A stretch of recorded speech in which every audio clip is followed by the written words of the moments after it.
नमस्कार, मैं सुनील कुमार हिमाचली और आप देख रहे हैं एएनबी न्यूज। और आज 3 बजे की 3 बड़ी खबरों में हम आपको दिन भर की उन 3 बड़ी खबरों से रूबरू करवाएंगे। सबसे पहले बात करेंगे सुशांत केस की, जो आज रिया चक्रवर्ती और उनके भाई शोभिक से एक बार फिर से सीबीआई ने जिस तरीके से पूछताछ किया है और पूछताछ के लिए तलब किया है, जहां आज भी रिया पर सीबीआई के सवालों की बौछार इस वक्त भी जारी है। दूसरी खबर मध्य प्रदेश की, जहां भारी बारिश के कारण बाढ़ आ गई है और लगातार जनजीवन अस्त व्यस्त हो गया है। लोग जनता से जो है जनता की स्थिति क्या कुछ बनी हुई है, इसको लेकर लगातार हवाई सर्वेक्षण के जरिए सीएम शिवराज हालातों का जायजा ले रहे हैं, तो वहीं सरकार भी एक स्थान से दूसरे स्थान तक जो है हवाई रास्ते से लोगों को सुरक्षित स्थानों पर पहुंचा रही है। तस्वीर आपके सामने है किस तरीके से जनता की सेवा में सरकार जुटी हुई है। जनता को किसी तरीके की कोई परेशानी ना हो, इसके लिए पूरी कोशिश, हर संभव प्रयास सरकार की ओर से किए जा रहे हैं। स्वयं सीएम शिवराज जो हैं वो लगातार जो हैं हवाई सर्वेक्षण कर रहे हैं। अधिकारियों के साथ बैठकों का दौर भी उनका लगातार जारी है। स्थानीय प्रशासन हर एक रिपोर्ट, जो भी संबंधित विभाग के अधिकारी हैं वो भी लगातार जो हैं संपर्क में हैं सीएम शिवराज के, और बैठकों का दौर जो है वो लगातार जारी है ताकि किसी तरीके से जनता को परेशानी ना आ सके। और तीसरी बड़ी खबर प्रधानमंत्री नरेंद्र मोदी के मन की बात के कार्यक्रम से जुड़ी हुई, जिसे लेकर कांग्रेस के पूर्व अध्यक्ष राहुल गांधी ने तंज कसा है। तो तीनों ही खबरों पर आज बात करेंगे, इन तमाम खबरों पर विस्तार से जानते हैं। और सबसे पहले जो हम बात करेंगे वो करेंगे high profile case Sushant suicide की। सुशांत मामले में पूछताछ का सिलसिला लगातार जारी है। तीसरे दिन से लगातार रिया चक्रवर्ती से सुशांत के बारे में पूछताछ जो है वो की जा रही है। और अब सीबीआई ने फैसला किया है कि वो सुशांत की बहन प्रियंका सिंह, मीर सिंह और प्रियंका के पति सिद्धार्थ से पूछताछ करेगी। साथ ही जरूरत पड़ने पर रिया को भी आमने सामने लाया जा सकता है। दूसरी तरफ सुशांत केस में जुड़े ड्रग्स एंगल की भी जांच जारी है। बता दें कि सुशांत केस में ड्रग एंगल में गौरव आर्य का नाम सामने आया है। गौरव सीबीआई की पूछताछ में शामिल होने के लिए गोवा में मुंबई के लिए रवाना हो चुके हैं और सोमवार को सीबीआई ऑफिस में गौरव आर्य को जो है वो बुलाया गया है। लेकिन इस पूछताछ से पहले उन्होंने कहा है कि वो 2017 में रिया से मिलने गए थे, लेकिन वो सुशांत से कभी नहीं मिले। ये गौरव आर्य का बयान है। हालांकि उन्होंने इस बयान में कहां तक सच्चाई है, ये बात तो सोमवार को अब सीबीआई की पूछताछ के बाद ही सामने आएगी। हालांकि इन सबके बीच इस मामले में राजनीतिक एंगल उस समय ले लिया जब सुशांत केस में जारी सीबीआई जांच को लेकर कांग्रेस के सीनियर प्रवक्ता रणदीप सुरजेवाला ने सवाल उठाए। उन्होंने पूछा कि ये कैसे भाजपा रिश्ता है, क्या सीबीआई इस मामले की जांच करेगी। दरअसल अभिनेता सुशांत सिंह राजपूत का दोस्त होने का दावा करने वाले संदीप सिंह ने बीजेपी से क्या रिश्ते हैं, इसको लेकर कांग्रेस बार बार मामले को उठा रही है और पूछ रही है कि नाबालिग लड़की से छेड़छाड़ के आरोपी को बीजेपी ने प्रधानमंत्री नरेंद्र मोदी के जीवन पर फिल्म बनाने की जिम्मेदारी कैसे दी। अब ये सारी बातें जो हैं वो एक एंगल ले चुकी हैं और जिस तरीके से लगातार बयानबाजी हो रही है। हालांकि इस संबंध में सूत्रों के हवाले से यह भी बताया जा रहा है कि विवेक ओबराय, जिन्होंने प्रधानमंत्री नरेंद्र मोदी का जीवन पर बनी फिल्म में अपनी भूमिका निभाई थी, उस किरदार को जिया था फिल्म में। तो पल पल की अपडेट देने वाले मुंबई से हमारे संवाददाता सत्य प्रकाश सोनी जुड़ चुके हैं। सत्य प्रकाश, जिस तरीके से रिया चक्रवर्ती से पूछताछ लगातार जारी है, क्या कुछ की अपडेट है अब तक? देखिए, आज रिया चक्रवर्ती से तीसरे दिन सीबीआई लगातार पूछताछ कर रही है। जिस तरह से लगातार 17 घंटे की पूछताछ में सीबीआई ने रिया चक्रवर्ती से तमाम सबूत इकट्ठे किए हैं। ऐसे में जिस तरह से कल रिया चक्रवर्ती आई थी, तमाम सबूतों के साथ आई थी, आज उन्हीं सबूतों को लेकर रिया चक्रवर्ती और शैमुअल मिरांडा, जो उनका फाइनेंस देखते थे, पैसा का अकाउंट देखते थे, उनको लेकर लगातार पूछताछ जारी है कि किस तरह से रिया चक्रवर्ती सुशांत के पैसों पर ऐश करती थी, किस तरह से रिया चक्रवर्ती उनके पैसों को खर्चा करती थी, किस तरह से रिया चक्रवर्ती की जो पूरी नजरें थी सुशांत के पैसों थी, उसको लेकर लगातार पूछताछ जारी है। जिस तरह से रिया चक्रवर्ती ने कल तमाम जो है डॉक्यूमेंट लाके सीबीआई को दिया था। हालांकि पहले दिन भी उन्होंने कहा था, पूछताछ के दौरान वो बार बार कर रही थी, आप चाहिए तो हमारे पास प्रूफ है। उसी प्रूफ को दूसरे दिन सीआई ने मंगवाया था। आज सीबीआई द्वारा लगातार उस ग्रुप को खंगाला जा रहा है। खास करके बात यह है कि सामने जो है सेमुअल मिरांडा को रखकर जो पूछताछ की जा रही है कि कितनी सच्चाई रिया चक्रवर्ती में। हालांकि जिस तरह से सिद्धार्थ पिठानी ने तमाम जो है खुलासे किए थे रिया चक्रवर्ती और सुशांत के बीच के रिश्तों को लेकर, जबकि बताया जा रहा था कि रिया चक्रवर्ती की पूरी नजरें जो है सुशांत के पैसों को लेकर थी। इस तरह से एक ऑडियो भी रिलीज हुआ है। ऑडियो में साफ तौर पर देखा जा रहा है कि किस तरह से रिया चक्रवर्ती लगातार सुशांत के पैसों पर नजर बनाए हुए, वहीं सुशांत की जो कैरियर था उसको भी होल्ड पर खुद रिया चक्रवर्ती रखती। तो तमाम वो चीजें हैं जो रिया चक्रवर्ती फंसते हुए नजर आ रहे हैं। जी, लेकिन सत्यप्रकाश, एक तरफ ठीक है सीबीआई जांच कर रही है, दूसरी तरफ जो राजनीतिक एंगल है उसकी अगर हम बात करें तो जिस तरीके से रणदीप सुरजेवाला ने सवाल उठाए हैं संदीप पर कि उसका बीजेपी से क्या कनेक्शन है। देखिए, राजनीतिक तौर पे एक देखा जाए तो किस तरह से संदीप सिंह का जो ये कनेक्शन बताया जा रहा है बीजेपी से बताया जा रहा है, क्योंकि बीते दिन अभी सचिन सावंत जो कांग्रेस के प्रवक्ता उन्होंने भी आरोप लगाया था कि सचिन सावंत को पूर्व जो यहाँ के सीएम थे देवेंद्र फडणवीस उनसे मुलाकात हुई, कार्यक्रम के दौरान हुई थी, उद्घाटन के दौरान भी मुलाकात हुई थी। तो जाहिर सी बात है किस तरह का कनेक्शन वो अपने आप में एक सवाल बड़ा रखता है। लेकिन फिलहाल जो है अभी क्राइम एंगल से सीबीआई पूछताछ कर रही है। जब राजनीतिक एंगल से पूछताछ करेगी तो शायद ये भी सामने बातें पूरा खुल के आएगी, लेकिन इसका भी जवाब जो है सीबीआई जरूर देगी आने वाले समय में। जी सत्यप्रकाश, एक तरफ तो जिस तरीके से प्रधानमंत्री नरेंद्र मोदी की वो फिल्म अब फिर से चर्चा में है जो संदीप सिंह के एंगल को लेकर देखी जा रही है, तो क्या लगता है कि जिस तरीके से वो फिल्म बनाई गई थी, भाजपा पर जिस तरीके से सवाल उठने लग गए हैं, पहले तो कांग्रेस और शिवसेना जहां महाराष्ट्र की सरकार पर सवाल उठते रहे हैं, तो अब क्या लगता है कि विवेक ओबरॉय से भी इस संबंध में पूछताछ हो सकती है? जाहिर सी बात है, देखिए सीबीआई उन सबके पास जाने वाली है जिससे इनका नाम जुड़ा हुआ है। हालांकि अभी संदीप सिंह का संबंध जिनसे है उनको सीबीआई जरूर पूछताछ करेगी। दूसरी बात, जब राजनीतिक दौर की पूछताछ होगी तो जाहिर सी बात है राजनीतिक दौर में चाहे वो रिया चक्रवर्ती की बात की जाए या सुशांत के संबंधों की बात की जाए, उनके जो संबंध है उनसे भी जांच की जाए, तो तमाम चीजें जो है खुल के सामने आने वाली है। हालांकि राजनीतिक तौर पे मैं बार बार कर रहा हूँ कभी पूछताछ नहीं हो रही है, क्योंकि इस पूरे मामले को अभी फिलहाल क्राइम एंगल, हत्या और आत्महत्या को जोड़कर देखा जा रहा है।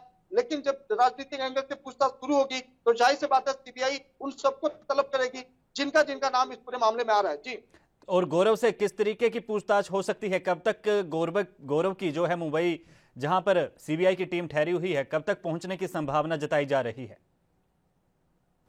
देखिए, जिस तरह से गौरव का इस पूरे मामले में रोल आया है, रिया चक्रवर्ती के चैट से जो मालूमात पड़ी है उसके बाद से एनसीबी ने एक समन जारी किया है और 31 को सुबह 11 बजे मुंबई में दाखिल होने की बात कही है।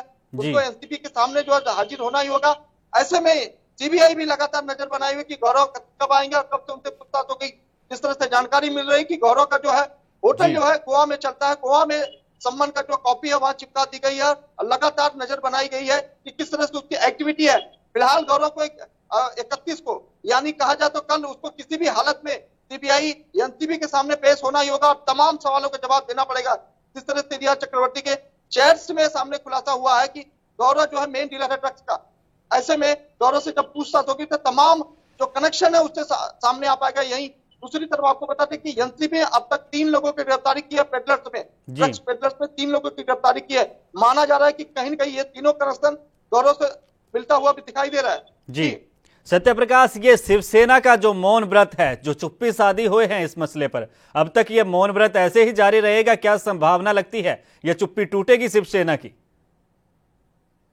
देखिए, शिवसेना के लिए मुश्किल की घड़ी है। जी, शिवसेना सिर्फ इसलिए नहीं बोल रही है कि सीबीआई एनसीबी केंद्र से भेजी गई जांच एजेंसी है। ऐसे में अगर शिवसेना कुछ बोलती है तो जाहिर सी बात है वो उंगली मुंबई पुलिस की तरफ भी उठेगी।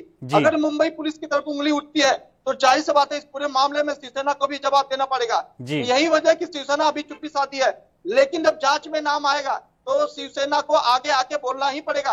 हालांकि शुरुआती दौर में संजय राउत ने तमाम बयान दिए हैं सुशांत के खिलाफ, उसका भी जवाब उनको देना पड़ेगा। तो जाहिर सी बात है शिवसेना महज इंतजार में बैठी है कि जैसे उसका नाम आएगा शिवसेना को इसमें जवाब देना ही होगा। जी चलिए सत्यप्रकाश, आपका बहुत बहुत धन्यवाद इस वक्त की ताजा अपडेट हमारे साथ जो है वो साझा करने के लिए।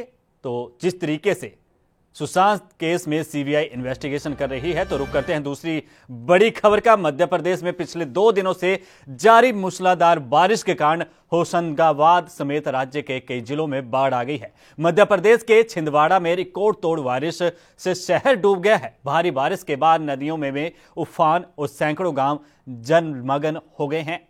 ऐसी तस्वीरें जो हैं वो भी सामने आई हैं। राज्य की स्थिति इतनी विकराल हो गई है कि जलमग्न इलाकों से लोगों को बचाने के लिए सेना और एनडीआरएफ की टीमों ने मोर्चा संभाला है। वहीं राज्य के मुख्यमंत्री शिवराज सिंह चौहान लगातार अधिकारियों के साथ बाढ़ के हालात पर नजर बनाए हुए हैं। बाढ़ की स्थिति के बारे में सीएम शिवराज सिंह ने प्रधानमंत्री नरेंद्र मोदी को भी जानकारी दी है।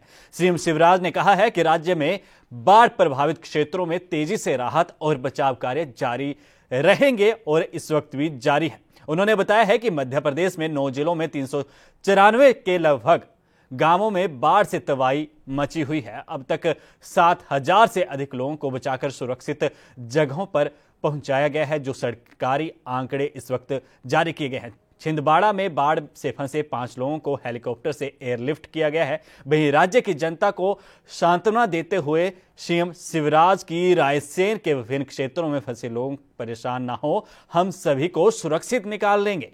तो राज्य सरकार भी गंभीर है। बाढ़ की स्थिति से निपटने के लिए केंद्र से भी मदद की अपील राज्य सरकार और राज्य के हुक्मरान के द्वारा कर दी गई है। सीएम शिवराज जिस तरीके से गत दिवस भी हवाई सर्वेक्षण के जरिए हालातों का जायजा लिया, आज भी अधिकारियों से बातचीत कर रहे हैं और जिन इलाकों में, जिन स्थानीय इलाकों में हालात ज्यादा खराब हैं, वहां पर एनडीआरएफ और सेना ने मोर्चा संभाल लिया है ताकि जन हानि ना हो सके, किसी व्यक्ति को किसी तरीके की कोई परेशानी ना हो, उन्हें सुरक्षित स्थानों पर पहुंचाया जा रहा है। हालांकि इस बात की जानकारी अभी तक नहीं मिल पाई है कि जानो माल का कितना नुकसान हुआ है और आर्थिक तौर से राज्य सरकार या स्थानीय वासियों का कितना नुकसान हुआ है।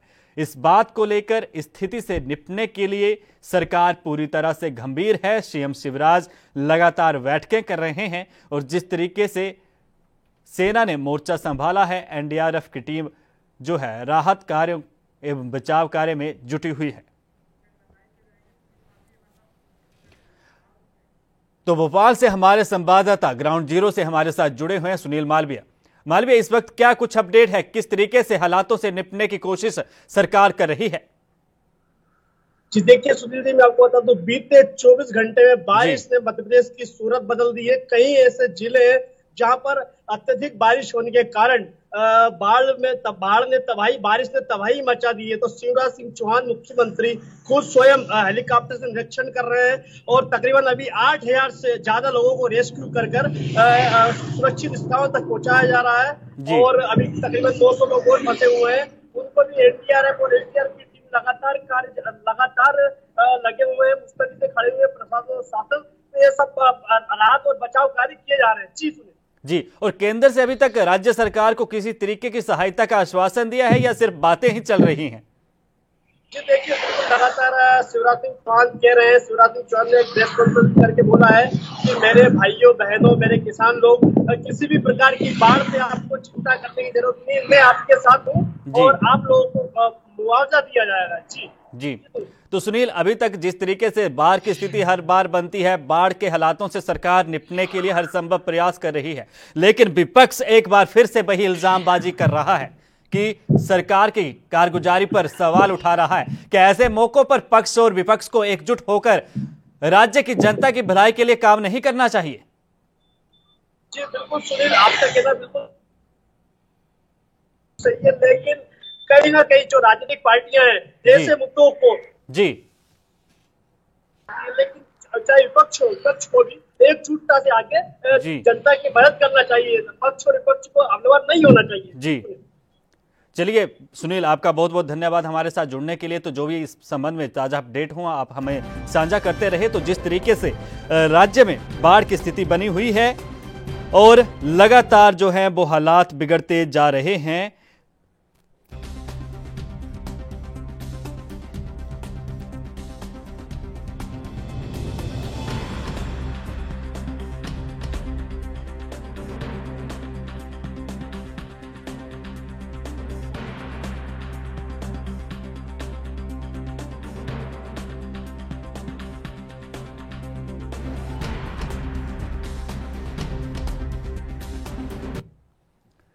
तो अगली खबर का रुख करते हैं प्रधानमंत्री नरेंद्र मोदी की मन की बात।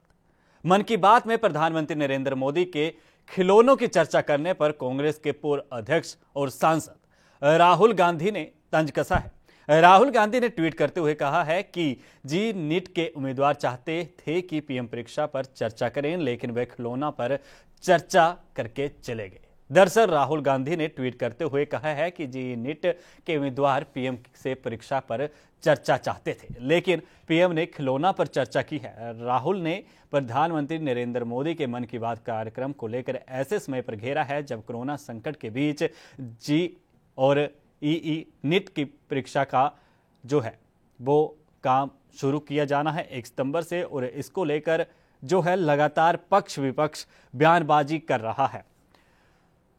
सत्ता पक्ष कहता है कि साल बचाना है क्योंकि साल भर से स्टूडेंट्स ने तैयारी की है और 1 सितंबर से 6 सितंबर के बीच जेईई की परीक्षा होगी, तो उसके बाद जो है नेट की परीक्षा होगी। लेकिन विपक्ष कहता है कि कोरोना महामारी के बीच यह परीक्षा नहीं होनी चाहिए और आंकड़ों जो कोरोना महामारी से लगातार बढ़ रहे हैं उसमें इजाफा हो सकता है।